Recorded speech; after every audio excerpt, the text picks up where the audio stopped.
everyone. Hello and welcome in. Thank you for joining me one day after the conclusion of the NFL trade deadline that has come and gone yesterday. And yesterday, the Minnesota Vikings, as expected, at least in my opinion, were not participants. They made 0 moves, and they are going to roll with the roster that they currently have for the rest of the 2021 season. So you may be wondering, why are you making a video about this? The trade deadline was yesterday. They didn't make any moves. What is there to learn? Well, actually, there's a couple things that we can sort of gleaned from their inactivity yesterday. There's a few things that Mike Zimmer talked about during today's press conference, and we have a transaction wire move for the Vikings as they have claimed a player off waivers, and we'll get to that in a minute. So first, I want to talk about what we can learn from the Minnesota Vikings inactivity on the trade deadline day, which was yesterday. So leading up to the trade deadline, Mike Zimmer was actually asked by the media if the Sunday Night Football game against the Dallas Cowboys, whether they win or lose, would dictate how they would handle the trade deadline that followed. And he sort of gave a non-answer to that. He said something to the effect that they haven't really discussed it. They haven't really been looking at trades. And he kind of just dismissed it as, it doesn't matter what happens against the Cowboys. We're going to do what we need to do. So, and I kind of believed him. You were 3-3 at the time. I don't believe that this team was like one player away from fixing all of its problems.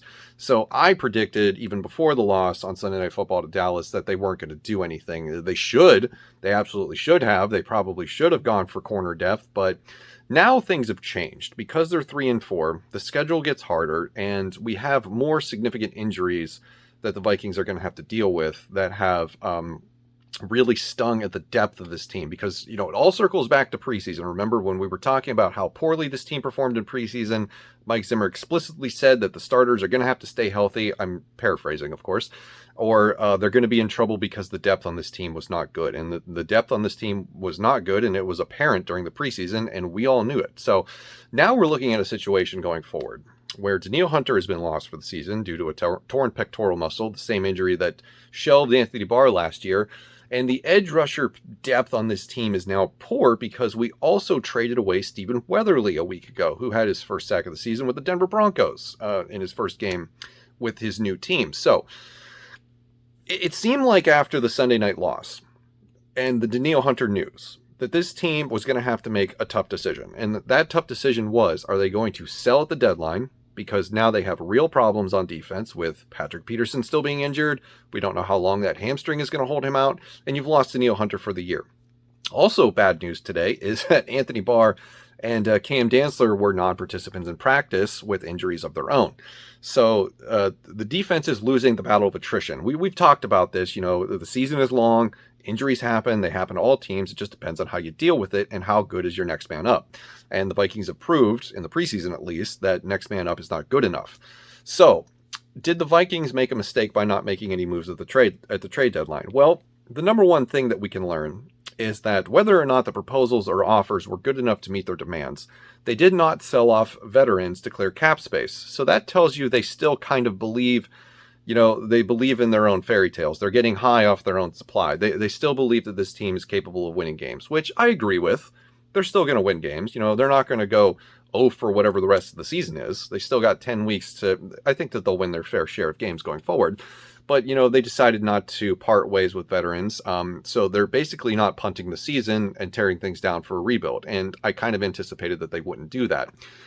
They also didn't have very many veterans that they could, dump contracts that would make a significant impact to available salary cap, if I could put it that way. So there's that aspect of not being active at the trade deadline, not selling. They were also not buyers, according to Mike Zimmer, that they did attempt to acquire a defensive end for depth reasons because Danielle Hunter's been lost for the season, but they weren't able to make it happen. He said that they basically failed to get something done. The waiver wire move that has happened today, according to the Transaction Wire and TwinCities.com, is that they have claimed Jonah Williams off waivers. Now, this is not Jonah Williams, the offensive tackle from Cincinnati. This is Jonah Williams, the defensive end from the Los Angeles Rams. And he's been a participant this season. He has a couple statistics that you might want to know about. I'll throw those on the screen in this tweet here. So they were concerned about depth behind the loss of Danielle Hunter. And that raises an interesting question about DJ Wonnum, because they were active in the trade market looking for a defensive end. Ended up not being able to do that. And so they had to settle for claiming a player off waivers that a team didn't want. The other thing that I found strange today was that Mike Zimmer and Andre Patterson were talking up Patrick Jones quite a bit. And, they basically made this connection that he plays like Everson Griffin. Now, how true that is, I don't know. Patrick Jones has been very limited this year. I don't really remember the last time I saw him play in a game, and somebody could probably point that out to me. But what does this mean for DJ Wonnum going forward? Now, clearly, it's going to be a rotation. Everybody's going to get their shot, and they're going to have to get creative with the pass rush because Everson Griffin is up there in age. I don't think that they're going to be able to, push him to the fullest extent that they would be able to if he was younger. He even did not participate in practice today. He was listed as a DNP because it was a Veterans Day off for him. They were resting him.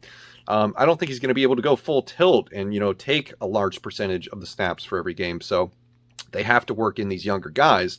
And it kind of worries me what they think about DJ Wonnum when, A, they're actively pursuing somebody in the trade market. They settle for claiming somebody off waivers.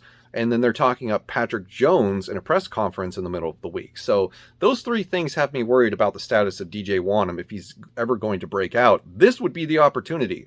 But it seems like, they're more worried about the guys that are behind him to be the next man up. So I don't know. Let me know what you think about that.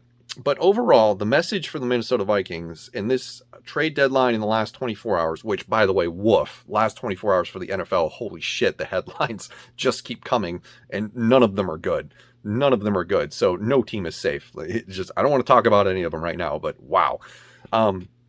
But, let me know what you think about the inactivity for the Minnesota Vikings for the trade deadline.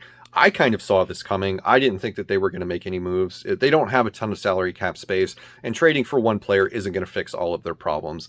I think that they probably should have tried to get a corner because that's going to be their Achilles heel going forward. Now that they're going to have to be very innovative with the pass rush, and if that's not successful, those corners are absolutely going to get torched, which we saw Cooper Rush do on Sunday night. Bashad Breeland is bad. Cam Dantzler is having a huge sophomore slump, one of the worst that I've ever seen. And, a 10-week rental of a Kyle Fuller or Xavier Howard probably wouldn't have been a bad idea if you're actively trying to save your job. Now, we're all on the side of the argument that we want this team to, tear it down, rebuild for next year, get some draft picks.